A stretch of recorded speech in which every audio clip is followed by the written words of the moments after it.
There's quite a few long-range 4-inch quads making an appearance at the moment.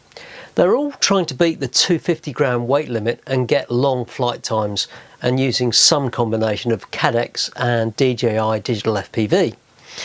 Now, probably the Flywoo Explorer was the first, but being first isn't necessarily the best. So, is this Crocodile Baby 4 from GEPRC in with a chance? Let's take a look. Hello and welcome to the Whirly Bloke channel. If you've watched my channel before, you'll know I'm a bit of a GEPRC Crocodile 7 fanboy. The experience you get from cruising around for 20 to 30 minutes with this is totally absorbing, and it changes how you think about FPV. It's not all fast and furious, which makes a real change. It's like flying a Grand Tourer, if you like. It's reasonably fast, capable, and gets you from place to place with no effort. And until you experience it for yourself, you really can't appreciate just how relaxing flying something like this is. But the Crocodile 7 is quite big, and it's only really capable of light acro, and it's well over 250 grams.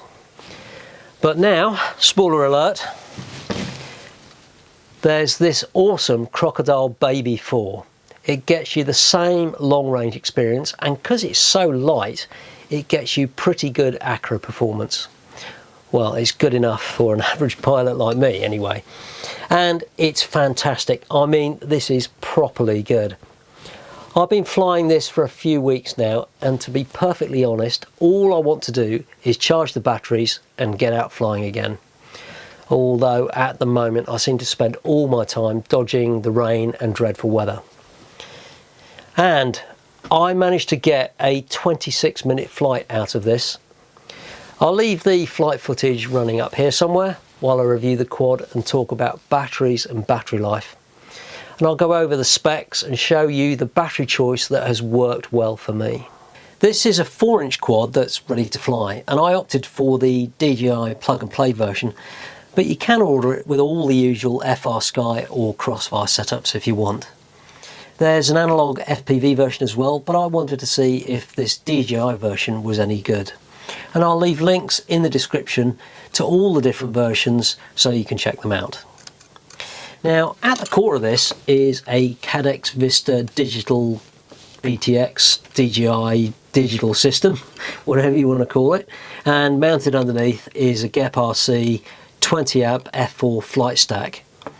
Now, this is all very nicely soft mounted, as it should be, and it's bolted together very nicely. Generally, I've found GEPRC quality control to be very good, and this is no exception. It's got the usual low ESR capacitor in here to keep the video noise down, and the wiring and the soldering in here is very neat and tidy. It's very good indeed. And up front you've got a DJI camera with a 3D printed lens protector, all mounted on this 3D printed TPU bracket, which is very similar to the one on the Crocodile 7. Sorry, this is a bit muddy. And this does its job very well. I've not had any problems with that. And again, like the Crocodile 7, this 3D printed TPU part at the back is the mount for the BN228 GPS module. But this one also has a lost drone buzzer just under here. Very neatly mounted in there. It's great. And when this goes off, it's pretty loud.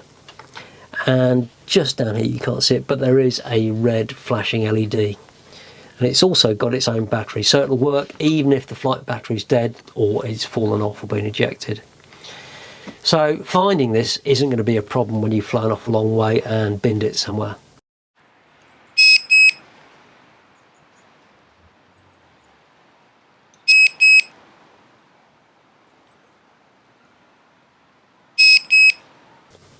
And this bracket also mounts the GEPRC Momoda 5.8 GHz 2 dBi gain antenna as well.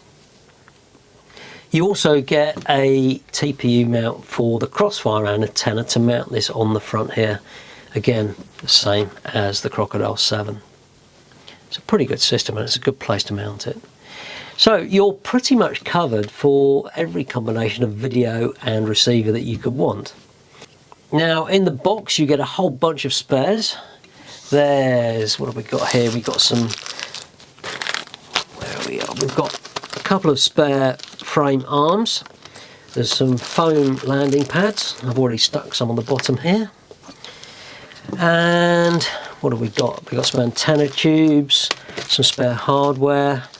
There's a mount for the Crossfire Immortal T antenna on there. And there's some spare props.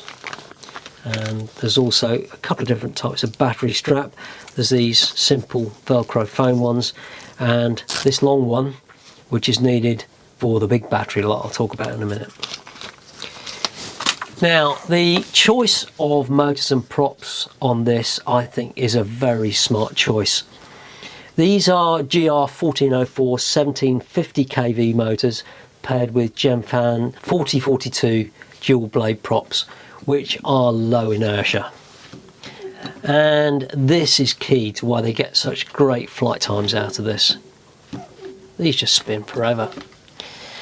The frame itself is made from 3 different thicknesses of carbon.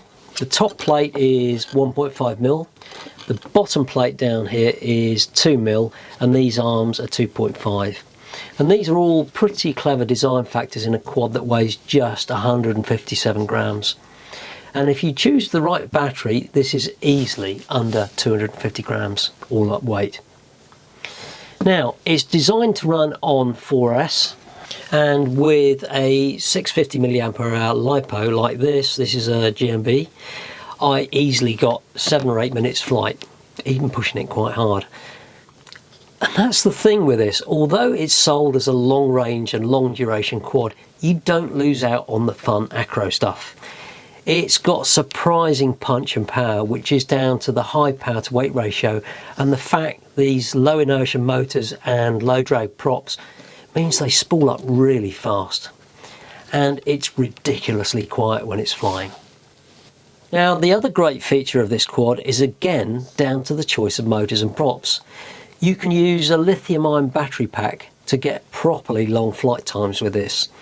And GEPRC have got their own 3000 mAh packs, but when I ordered mine they just went in stock, so I decided to make my own pack.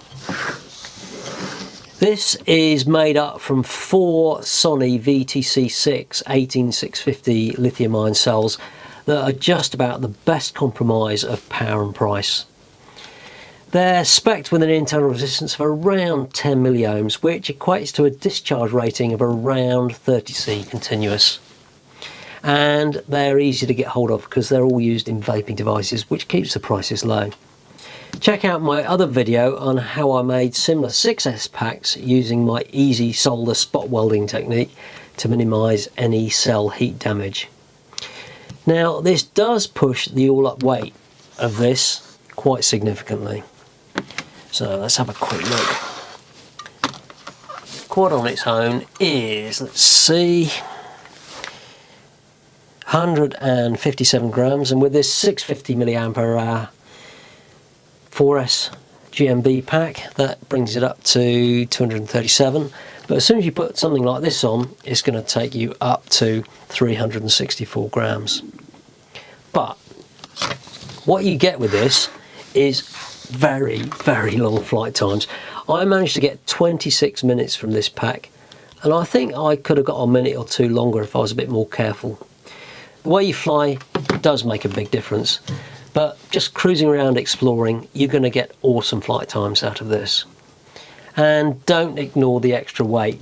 If you get used to flying with one of these 650 mAh packs, you'll find the extra weight of this can catch you out when you dive close to the ground. Remember to leave a bit more space or you're going to end up binning it. It doesn't matter how good a pilot you are, you do reach a point where you get slightly bored doing the same old thing. And flying this baby Crocodile is a breath of fresh air, especially if you're using a DJI digital system. You can immerse yourself in the surreal HD world of cruising FPV. It's beautifully tuned and stable to fly, which I think is largely down to the awesome combination of motor and prop choice. For me, this is currently the best of these micro long range quads, and around £250 or $330 for this DJI Caddx version, I think it's a very reasonable price. The analog versions are cheaper, of course, and I'll leave links in the description so you can see the latest prices and offers. Other than needing a bit of strain relief on these battery leads, I really can't find any fault with this. GEPRC have really nailed it with this one. And I will be doing a follow-up to this, showing how I set things up, particularly the GPS rescue mode and how to test it safely. As always, thanks for watching, and if you found that useful, give me a thumbs up and leave a comment, and if you want to see more like this, remember to subscribe and hit the bell to get notified when I post new content. I'll see you next time.